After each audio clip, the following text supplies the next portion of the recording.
Assalaamu calaykum. Waxaan halkan ku soo marinayaa qormo ku saabsan Afrika.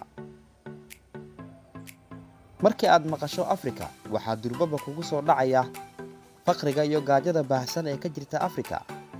Balse xaqiiqda dhabta ah way ka duwan tahay sidaas.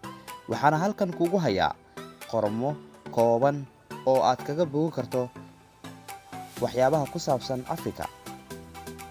Guud ahaan tirada wadamada Afrika waa 54 dal. Bedka ay ku fadhiso qaaradda Afrika waa 30 milyan oo square kilometers. Waana qaaradda labaad ee ugu weyn adduunka kadib Aasiya. Waxaana ku nool qaaradda dad gaaraya 1.2 bilyan oo ruux. Waxaana qaaraddan u qaybsan tahay 5 gobol oo kala ah: Waqooyiga Afrika, Bariga Afrika, Bartamaha Afrika, Geeska Afrika, Koonfurta Afrika iyo weliba Galbeedka Afrika. Marka laga eego xagga bedka ay ku fadhiyaan goboladan, waxaa ugu weyn gobolka lagu magacaabo Waqooyiga Afrika. Waxaana gobolkan ku yaala waddanka Algeria oo ah waddanka ugu weyn guud ahaan qaaradda Afrika. Kanaalka ama marin-biyoodka Suez oo isku xidha Badda Cas iyo weliba Badda Mediterranean-ka ayaa sidoo kale ku yaala isla gobolkan.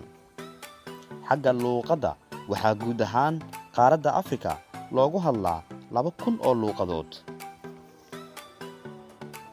40% dadka ku nool qaaradda waxna ma qoraan, waxna ma akhriyaan. Sababtaan awgeed, qaaradda waa tan ay ku nool yihiin dadka ugu faqiirsan adduunka, ayna u noqotay qaaradda koowaad xagga faqiirtinimada.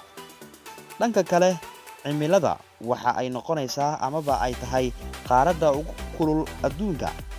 Dhulkana 60% waa mid qalalan, sidaas darteed waxaa ku yaala saxaraha ugu weyn ee adduunka. Waxaana qaaradda koowaad ee ay ku nool yihiin xayawaanada ugu weyn caalamka sida maroodiga iyo geriga. Sidoo kale, buurta ugu weyn waa Kilimanjaro oo ku taala dalka Tanzania. Buurtan ayaa cabir ahaan joogeedu yahay 19,340 feet. Harada ugu weyn ee ku taala waa Victoria ee uu cabirkeedu yahay 68,800 oo kilomitir square. Waxyaabaha sida aadka ah loogu xasuusto qaaradda ayaa qayb ka ah gumaysigii dhinacyada badnaa ee reer galbeedka, kaas oo sameeyay guud ahaan Afrika marka laga reebo 2 waddan oo kala ah Liberia iyo Ethiopia, kuwaas oo aan weligood la gumaysan. Xagga siyaasadda, hogaamiyaashii ugu saamaynta badnaa marnaba la iloobi doonin 100 sano ee ugu dambeysay waxaa ka mid ah Nelson Mandela oo ah madaxweynihii Koonfurta Afrika, Rastafari Makanen oo loo yaqaano Haile Selassie oo ah boqorka xukumaya Ethiopia, Charles Nyerere oo ah madaxweynihii ugu horeeyay iyo ra'iisul wasaarihii Tanzania, Kofi Annan oo ahaa xoghaygii 7aad ee United Nations.